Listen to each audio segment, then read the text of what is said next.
apps. Today I will show you a horror drama film from 2019 titled Down. Spoilers ahead. Watch out and take care. Jennifer is one of the last people left in the office on a Friday night. She's going to catch a plane to New York for the extended weekend to see her ex-fiancé for Valentine's Day, so she writes him an email. She doesn't want to be late for her flight, so she grabs a bunch of candy and leaves the office. Simultaneously, Guy is getting ready to leave work as well.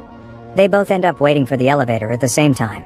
Jennifer gets on the 49th floor and he joins her on the 42nd. Guy immediately starts chatting with her and joking. She replies but doesn't seem interested in having a conversation. Guy shows her an etching on the wall when the elevator suddenly stops. He tries the keys and the alarm button, but nothing works even though the electricity in the elevator seems to still be on. Guy tries opening the door, though that doesn't work either. They try waving to the fully operational camera and still no one responds to their calls. To make matters worse, none of their phones has service because they are 4 stories underground. Jennifer wonders where the security for the building is, worried that she'll miss her flight. 15 minutes later, they try calling for help and banging on the door, but no one can hear them. Guy gets the idea that there might be an escape hatch, so she awkwardly climbs on his shoulders and they check the elevator ceiling. She heard her hand a little banging on it, so he puts her down. 1 hour later, Jennifer realizes that she'll never catch her flight, and even though Guy jokes to lighten the mood, she just curses everything and everyone out. They finally introduce each other and continue with the banter that Guy had started the moment he stepped on the elevator. Since Jennifer doesn't have any water in her thermos, Guy offers her his bottle, but they joke that they should pop open the wine he had on him instead. Both of them realize that they have bottle openers in their bag and laugh about it. They don't open the wine, but she does accept his water. As a consolation prize for not having any actual food, Jennifer gives Guy some of the candy. She thinks they should save their rations though because they might end up stuck in the elevator until Tuesday. 4 hours later, Jennifer has to pee and she desperately tries to hold it in because she's too embarrassed to do it in front of Guy. He tells her to go in the corner over his coat, and when she says no, Guy suggests she relieves herself in her thermos. She makes him close his eyes and cover his ears. Guy also begins to sing and she finally pees. After that, she adds to the drawing on the elevator wall. Sometime later, they play a game and begin talking about more personal things. Guy tells her that he has no one that'll be looking for him because he's too obsessed with his job. Jennifer says she's the same. She tells him that she wanted to surprise someone in New York, but that he probably didn't even want her to come. Guy figures that it's about time that they open the wine and hands it to her. They drink to not being dead yet. Much later, they're keeping occupied by drawing each other and getting closer. Guy confesses that he'd actually seen her before in the office building. He just didn't share that because he didn't want to sound like a stalker and make her feel uncomfortable. She doesn't take it as bad as he thought she would. In fact, she laughs about it. They finish their drawings and show them to each other. Her portrait of him is more on the jokey side while his is more serious. Jennifer apologizes and takes a photo of the drawing, saying she'll make it her profile picture if they survive. Next, they talk about food, and since they're both hungry, she asks Guy to change the subject. He lists off different things and she chooses to talk about making love, gets up, and turns her camera on him, asking about the dirtiest place he's made love before. Guy's a little shy, so she shares her story first. Jennifer tells him a story about one of her ex-boyfriends in college and the time they slept together in a library. When it's Guy's turn, he still doesn't feel like sharing his story because he thinks he doesn't have an interesting one. Jennifer tells him to make up one. Guy tells a story about a hot girl that wanted to be with him during a work picnic. He says that they got drunk, got in the car, and she begins to undress while he's driving. Guy gets weird and uncomfortable again, telling Jennifer that he got aroused and he had to stop. He apologizes because he thinks he crossed a line, but she says that it's cool. Guy approaches her awkwardly and kisses her, then begins to undress her. They make love in the elevator. After, Guy tells her that he could fall in love with her, but she gets away from him. Jennifer tells him that she wants to get back together with her ex. That was the reason why she wanted to go to New York and surprise him, to patch things up and make everything better. Unlike Guy, she thinks that even though their encounter was fun, they should just keep it casual because what she has with her ex is real. Jennifer is honest with him about how she feels and what her previous relationship was like. Guy, on the other hand, thinks that they connected and that her ex doesn't deserve her. She gets mad because she clearly still loves him and tells Guy that when they get out of the elevator they'll just go back to their separate lives. Guy keeps insisting that they were meant to be together, and he begins to cry because he feels alienated even though they're locked in a box together. Suddenly, something flips in him and Jennifer can feel it happen. Guy begins to tell her the truth about who he is. He lied to her about where he worked and about his name too. The man tells her that he didn't just notice her, but that he actually saw her every single day at work. He takes out his phone and shows Jennifer security photos he has on it of her, listing out the times and dates when it was. The guy even has a video of her getting into the elevator that night. Jennifer is afraid. He tells her that he's actually the building's security guard and gets angry when he explains that no one ever notices people like him. She didn't even recognize him even though he works at the front desk. He thinks that he knows her more than her ex and tells her that he planned everything that happened that night. The man takes out a key and unblocks the elevator. Jennifer can't believe what he did to her and says that she'll call the cops and that he'll rot in jail. He doesn't like that, so he grabs her and they begin to struggle. Flailing her legs during the fight, Jennifer breaks the elevator key. They continue to fight and she knocks him out with her shoe.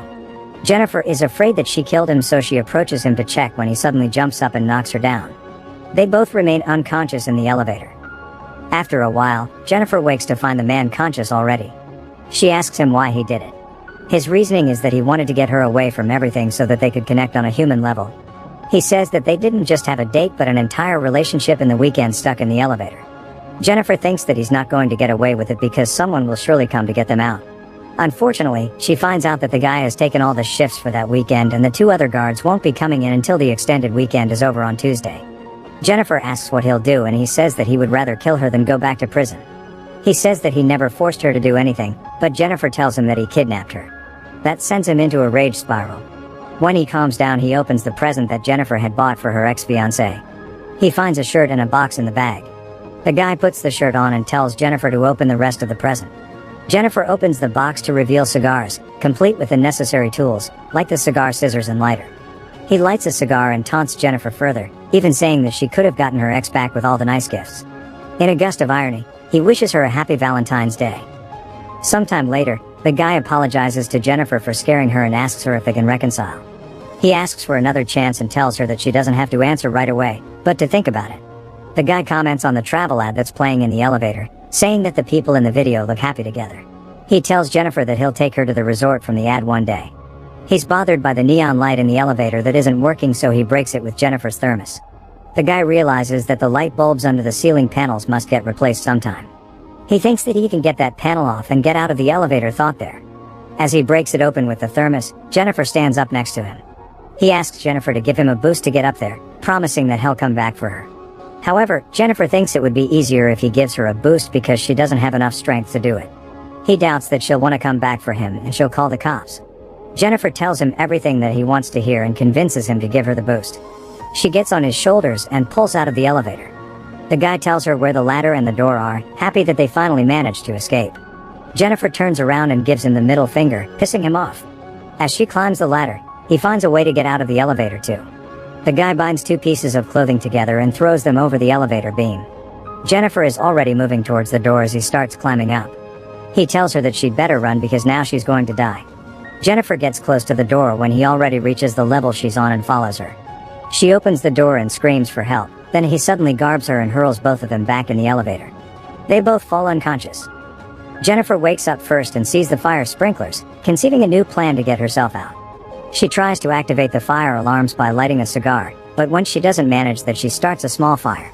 As the elevator fills with smoke, the guy wakes up and she punches him, breaking his nose. Jennifer succeeds in restraining him with a piece of clothing. He tells her that the fire alarm won't come on, but that they'll just get soaked and electrocuted. Jennifer threatens to seriously hurt him and makes him confess to everything that he's done to her. She turns her camera on and shoots herself, explaining what she knows about what happened. Jennifer turns the camera on him and asks for his real name. He says he's called John Deacons. John confesses that he got them stuck in the elevator on purpose. He even etched the drawing on the wall. That Friday he used the key to stop the elevator while she wasn't looking. Jennifer makes him admit to trapping her in the elevator. John admits to trapping and kidnapping her. She keeps questioning him, so he confesses to the camera everything that he did to her, from hitting her head on the ground to throwing her against the wall. Jennifer asks why and John says that he just wanted a date with her. If he had asked her out normally, she would have turned him down. John tells her who he was before he became a security guard. He was an accountant that worked for a big firm and was a real hotshot. John tells her that the story about the girl in the car was true, but that it ended differently than what he implied. He ended up missing an exit and drove straight into a ravine. The car flipped 7 times until it was stopped by a tree. The girl was dead on impact. John got only 6 months in jail because he had the resources to keep himself out. When he got out, the only job he could get was as a security guard. After a few months, he wanted to be himself again and feel it for a little while.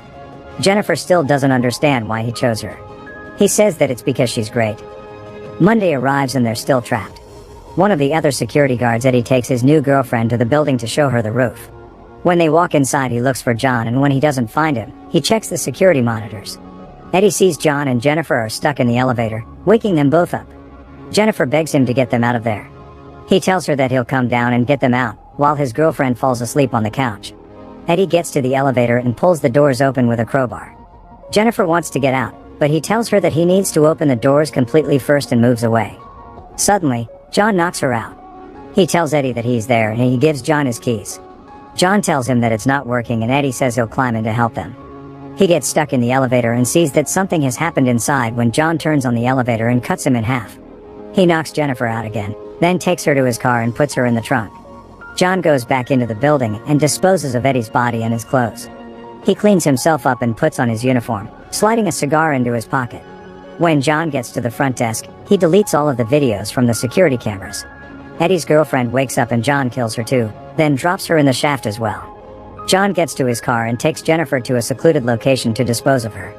He pours gasoline into a dumpster to prepare.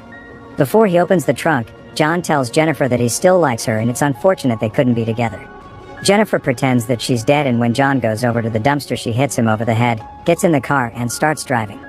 At one point she stops when she finds the lit cigar in the tray. Jennifer starts backing up the car and rams into a terrified John. She comes out and sees that he's in the dumpster. Jennifer relights the cigar and walks away, then she flicks the lit butt into the dumpster, burning John alive. Make sure to subscribe and turn on notifications so you can watch more videos like this. Thanks for watching.